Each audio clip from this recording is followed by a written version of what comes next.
ಇಷ್ಟಾಭಾರಿ ಸುಮಿತ್ರಂಚ ತಾಂಬೂಲಂ ಭಾರತೀ ಕಥಾ ಅಂತ ಹೇಳ್ತಾರೆ. ಈ ಸದ್ಯ ವಾಲ್ಮೀಕಿ ಬರುತ್ತಿರ್ತಾ ಇದ್ದಾನೆ. ನಿಮಗೆ ವೇದಗಳು ಡಿ.ಕೆ. ಶಿವಕುಮಾರ್ ತುಂಬಾ ಹೇಳ್ತಾ ಇದ್ರು ನಿಮಗೆ ಅಸೆಂಬ್ಲಿಯಲ್ಲಿ ಸರ್ ಬೈಕ್ ವಾಲ್ಮೀಕಿ ಅಭಿವೃದ್ಧಿ ಹಗರಣ ಸಂಬಂಧಪಟ್ಟಂತೆ ಸರ್ ಬಿಜೆಪಿ ಒಂದು ಕಡೆ ಪ್ರೊಟೆಸ್ಟ್ ಮಾಡ್ತಾ ಇದ್ದಾರೆ ಮತ್ತು ಕಾಂಗ್ರೆಸ್ ಕೂಡ ನೋಡಿ, ನಾನು ಸ್ಪಷ್ಟ ಹೇಳ್ತೇನೆ, ನಾನೊಬ್ಬ ವಕೀಲ.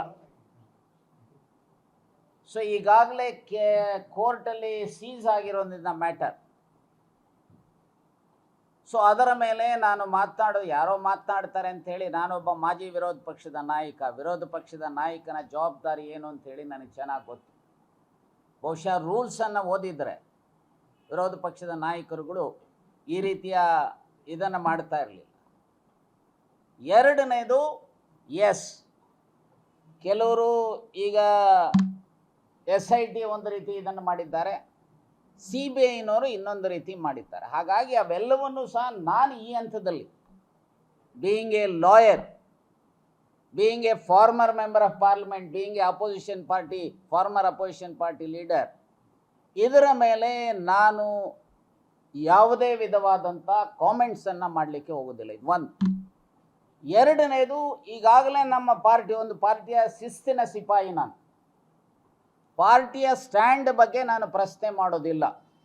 ಈಗ ಏನಿದೆ ಇವತ್ತು ಸದನದಲ್ಲಿ ನಡೀತಾ ಇರುವಂಥದ್ದು ಇದೆಲ್ಲ ನಾನು ಇಷ್ಟೇ ಹೇಳ್ತೇನೆ.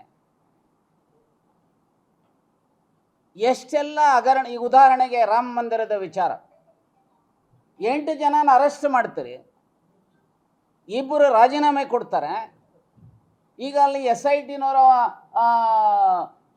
ಒಬ್ಬರಿಗೆ ಕ್ಲೀನ್ ಚಿಟ್ ಕೊಡ್ತಾರೆ, ಇಬ್ಬರಿಗೂ ಸಹ, ಕಾರ್ಯದರ್ಶಿ ಮತ್ತು ಇವರಿಗೆ.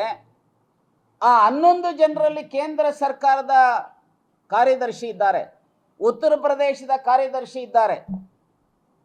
ಯಾರು ಡಿನೇ ಮಾಡಿಲ್ಲ ಆ ಹಗರಣ ಆಗಿಲ್ಲ ಅಂಥೇಳಿ. 8 ಜನ ಯಾರೋ ಅಮಾಯಕರನ್ನು ಅರೆಸ್ಟ್ ಮಾಡ್ತೀರಿ, ಅಲ್ಲಿ ಚರ್ಚೆಗೆ ಅವಕಾಶ ಮಾಡೋದಿಲ್ಲ. ನಾನು ಯಾವುದೇ ತಪ್ಪುಗಳನ್ನು ಇದನ್ನು ಚರ್ಚೆ ಮಾಡಬೇಡಿ ಅಂತ ಹೇಳೋದಿಲ್ಲ. ನಮ್ಮವರು ಸಹ ಈ ರಾಜ್ಯ ಸರ್ಕಾರವನ್ನು ಸಹ ಚರ್ಚೆಗೆ ಸಿದ್ಧರಿದ್ದಾರೆ. ಚರ್ಚೆ ಮಾಡಿ ಕನ್ವಿನ್ಸ್ ಆಗಲಿಲ್ಲ ಅಂತ ಹೇಳಿದ್ರೆ ಆಮೇಲೆ ನೀವು ಏನೂ ಇಲ್ಲ, ಚರ್ಚೆಗೆ ರೆಡಿ ಇಲ್ಲ. ಸತ್ಯಾಸತ್ಯತೆ ಹೊರಗೆ ಬರಬೇಕಾದ್ರೆ ಚರ್ಚೆ ಆಗಬೇಕು. ಸಮುದ್ರ ಮಥನ ಆದಾಗ ತಾನೇ ಅಮೃತ ಆಚೆ ಬಂದಿದ್ದು. ಹಾಗೆ ಇವತ್ತು ಯಾವ ಇಶ್ಯೂ ಮೇಲೆ ಇವರು ಬೀದಿಗಿಳಿದಿದ್ದಾರಲ್ಲ, ಯಾಕೆ ಸ್ವಾಮಿ ನೀವು ಚರ್ಚೆಗೆ ಸಿದ್ಧರಿದ್ದಲ್ಲ?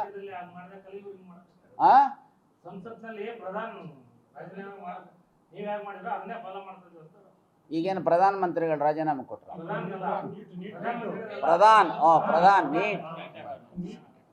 ನೀಟಿನ ಹಗರಣ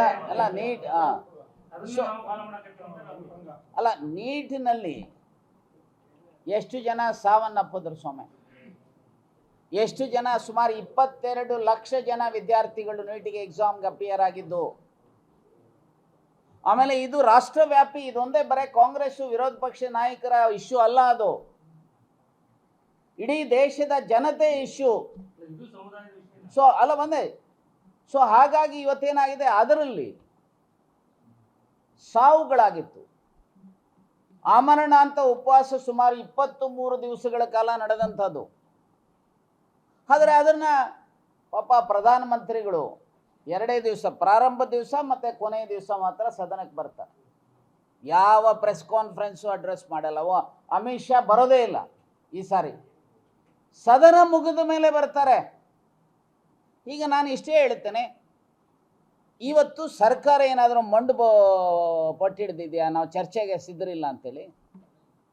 ಬನ್ನಿ ಹಬ್ಬ ಚರ್ಚೆಗೆ ಅಂತ ಮುಖ್ಯಮಂತ್ರಿಗಳು ಹೇಳಿದ್ದಾರೆ.